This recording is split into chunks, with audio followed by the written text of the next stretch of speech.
Hey everybody, here is chapter 3 of the book we've been reading, Escape from Mr. Lemoncello's Library.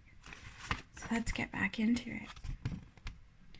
Of course, even though he was grounded, Kyle Keeley still had to go to school. Mike, Curtis, Kyle, time to wake up, his mother called from down in the kitchen. Kyle plopped his feet on the floor, rubbed his eyes, and sleepily looked around his room. The computer handed down from his brother Curtis was sitting on the desk that used to belong to his other brother Mike. The rug on the floor, with its Cincinnati Red logo, had been Mike's when he was 12 years old. The books lined up in his bookcase had been lined up on Mike's and Curtis's shelves, except for the ones his grandmother got him for Christmas each year. He still hadn't read this year's edition. Kyle wasn't big on books. Unless they were instruction manuals or hint guides to a video game. He had a Sony PlayStation set up in the family room. It wasn't the high-def Blu-ray PS3. It was the one Santa had brought Mike maybe 4 years earlier. Mike kept the brand new Blu-ray model locked up in his bedroom. But still, clunkier that it was, the 4-year-old gaming console in the family room worked. Except this week. Well, it worked, but Kyle's dad had taken away his TV and computer privileges. So unless he wanted to hear the hard drive hum, there was really no point in firing up the PlayStation until the next Sunday when his sentence ended. When you're grounded in this house, his father said, you're grounded. If Kyle needed a computer during this last week of school, he could use his mom's, the one in the kitchen. His mom had no games on her computer. Okay, she had Diner Dash, but that didn't really count.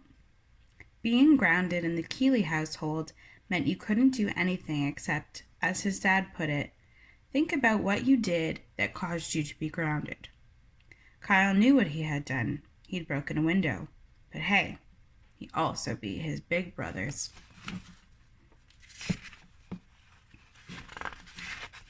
Good morning, Kyle, his mom said when he hit the kitchen.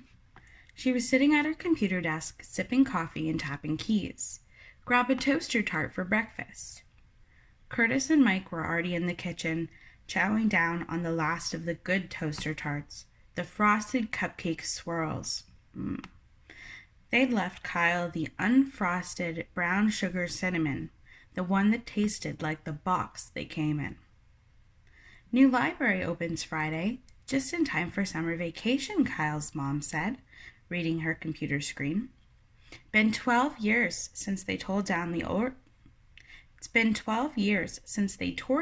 old one. Listen to this, boys. Dr. Yanina Zinchenko, the new public library's head librarian, promises that patrons will be surprised by what they find inside. Really, said Kyle, who always liked a good surprise. I wonder what they'll have in there. Books, maybe, said Mike. It's a library, Kyle. Still, said Curtis, I can't wait to get my library card. Because you're a nerd, said Mike. I prefer the term geek, said Curtis. Well, I gotta go, said Kyle, grabbing his backpack. Don't want to miss the bus. He hurried out the door. What Kyle really didn't want was to miss his friends. A lot of them had Sony PSPs and Nintendo 3DSs, loaded with lots and lots of games. Kyle fist bumped and knuckle-knocked his way up to the bus aisle to his usual seat. Almost everybody wanted to say hey to him, except, of course, Sierra Russell. Like always, Sierra, who was also a 7th grader, was sitting in the back of the bus, her nose buried in a book.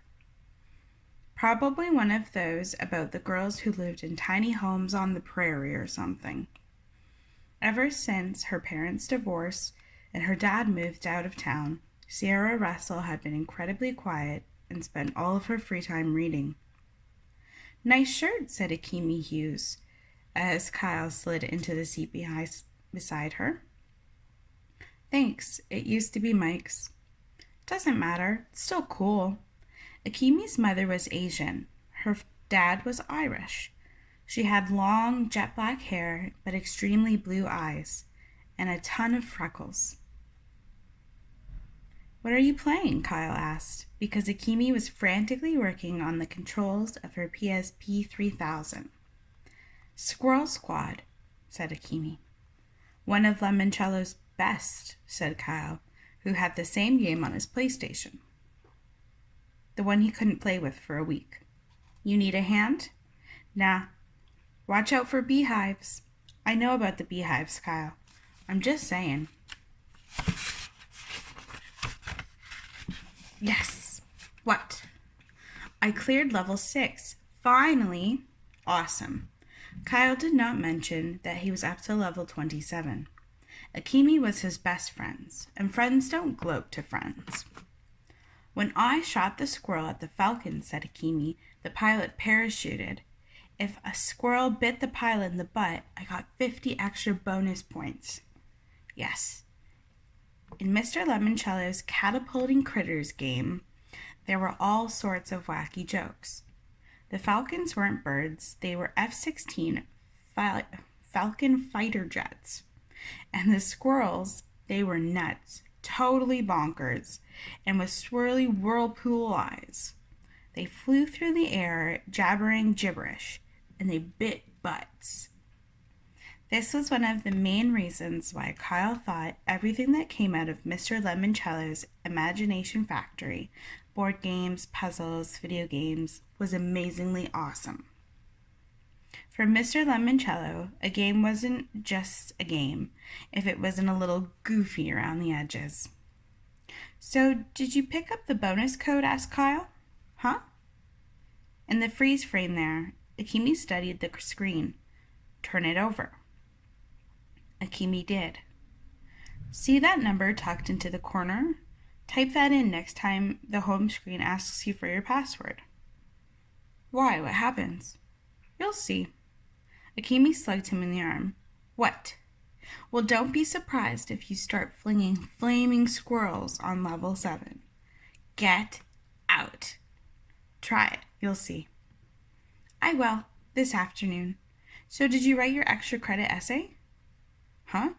What essay? The one that's due today, about the new public library. Refresh my memory. Akimi sighed. Because the old library was torn down 12 years ago, the 12-year-olds who write the best essay on why I'm excited about the new public library will get to go to the library lock-in this Friday night. Huh? The winners will spend the night in the new library before anyone else even gets to see the place. Is this like that movie Night at the Museum? Will the books come alive and chase people around and junk? No, but there will be probably movies, free food, and prizes, and games. All of a sudden, Kyle was interested. And that's the end of chapter 3. Thanks for listening.